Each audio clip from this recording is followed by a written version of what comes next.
FPL managers, and welcome back to another video from myself, Will, at fantasyfootballhub.co.uk. In this video, we're going to be taking a look at my latest FPL draft. Well, let's get into it.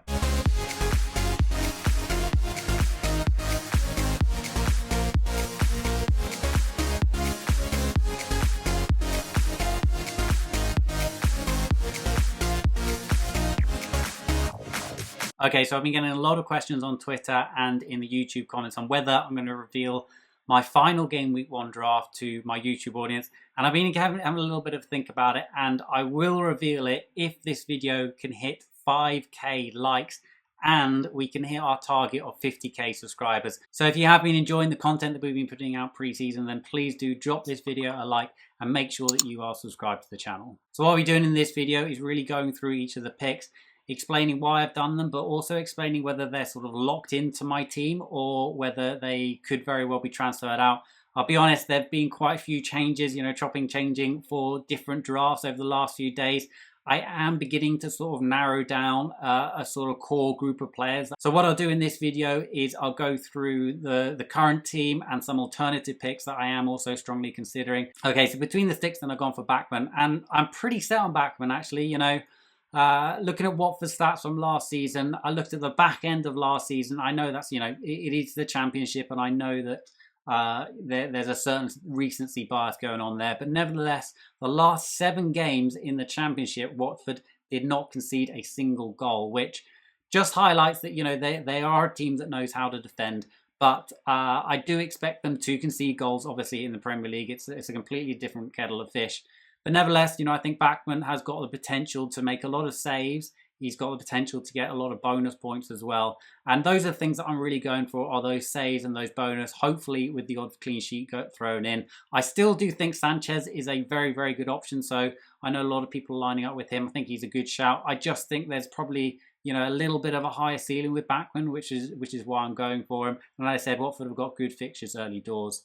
Moving on to the defence then, I'm pretty set on going Veltman. I like Brighton's early fixtures. He is fairly attacking down that right-hand side. Obviously, with Lamptey injured, you're pretty certain that he's going to start. The other 4.5 million option that I have been strongly considering is Luke Ayling. If you've watched my previous latest draft videos, you'll know that he's been in most of my drafts. He's still very, very much in my thinking.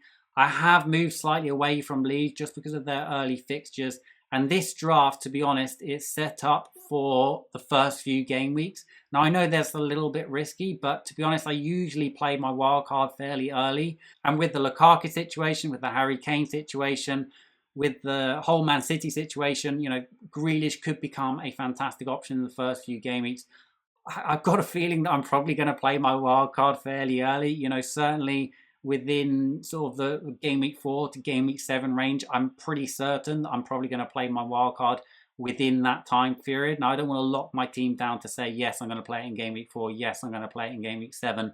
But I'm fairly certain that, I probably will be playing an early wild card just to fit in the likes of Harry Kane, to fit in the likes of Lukaku, and completely restructure my team. And of course, after the first few games, you've got so much more information. So that's kind of why I'm leaning towards really setting my team up to attack the first, 4 or 5 game weeks, and then we can reassess. Elsewhere in the defence, obviously Trent Alexander-Arnold and Shaw. I'm not going to talk too much about them. I did a video on Tsimikas. I'll leave a link in the description if you want to find out a little bit more about him and why I've chosen him, why I think he's a very, very good 4.0 million option.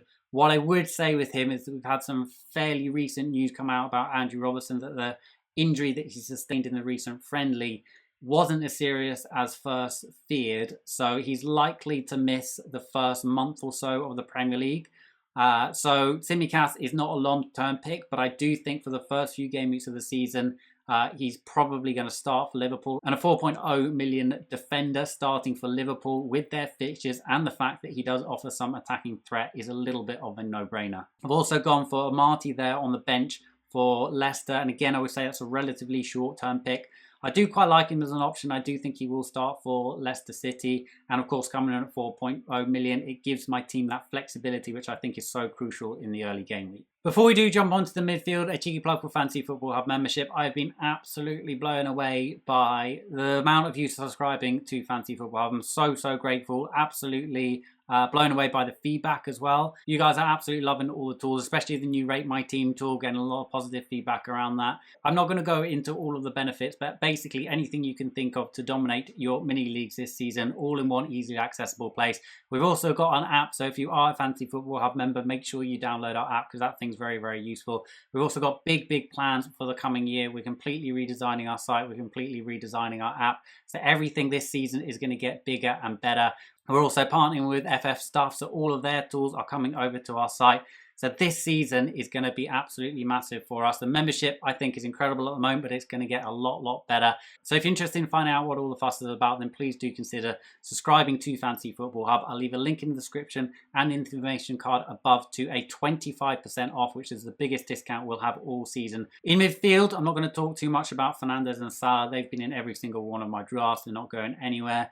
Son has come in recently, and I talked about this a little bit in my video yesterday. So again, switching over to the Fantasy Football Hub Rate My Team tool, you can see that my team has scored 89%. If you're interested in getting your team rated by our algorithm, you can do this completely free.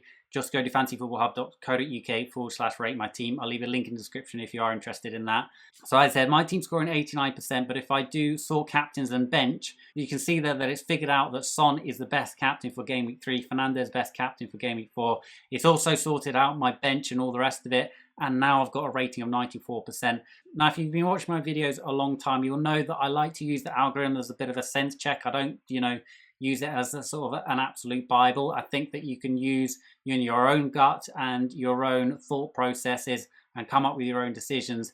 But I do think that it is quite useful to use a little bit of a sense check, a little bit of a guide, especially when you're planning out future transfers and future captaincy. So really enjoying the points projections, really enjoying the Rate My Team tool, and it kind of explains why I've gone for Son in this draft. If you watched my last draft, you'll know that I had Rafinha in there. I've switched him for Barnes. Again, I'm focusing on the early game weeks here. I think Barnes could be, a very, very nice pick early doors. He looked pretty good in the Community Shield. Yes, I know there's a slight risk in terms of his game time. Yes, I know Iheanacho could come in and, take some of those minutes away from him. And yes, I know that he's coming back from injury. But I think that, for those opening fixtures for Leicester, that first game against Wolves, I think they got a good game in Game Week 3 as well. I think he's worth a little bit of a punt coming in at 7 million. And as I said, Rafinha, fantastic pick, fantastic value. Fixtures early doors are not fantastic. The good thing about going Barnes and not going Rafinha is that if Rafinha does begin to do really well, it's a really easy downgrade from Barnes to Rafinha. It's very difficult for me to do Rafinha to Barnes if it works out the other way around. So I quite like having Barnes in there, but he's one of those picks which is definitely not nailed in my side. I quite like Greenwood as an option as well. 0.5 more, I really like Jota, but obviously I've already got 3 Liverpool players in there. Buendia is another one I was considering, but I think he's got a little bit of a hip injury at the weekend, so that probably rules him out. So yeah, currently I'm Barnes for that spot, but yeah, that's one of those positions which I'm really not sure on. Okay, so moving on to the strike force. Ings and Antonio have been in there for a while now. They're getting close to locked into my team. I really like both of those picks. Both got really nice early fixtures, both proven FPL assets. Yes, I know they are both injury prone, and that is a worry, but I think both of them have a good risk to reward ratio, and I'm happy to have both of them to start the season. In terms of the bench, it's not particularly strong, but I quite like Brownhill. The other one I've been considering is Basuma. Marty is a decent shout. Obviously, he's not going to get anywhere near my team. Neither is Foster, but he's a good backup to a backman. But that's it for me. If you did enjoy this video, then please do like and subscribe. Trying to hit 5k likes on this video. And of course, 50,000 subscribers. If we can manage that by Friday, then I guarantee I will reveal my final team. Bye for now.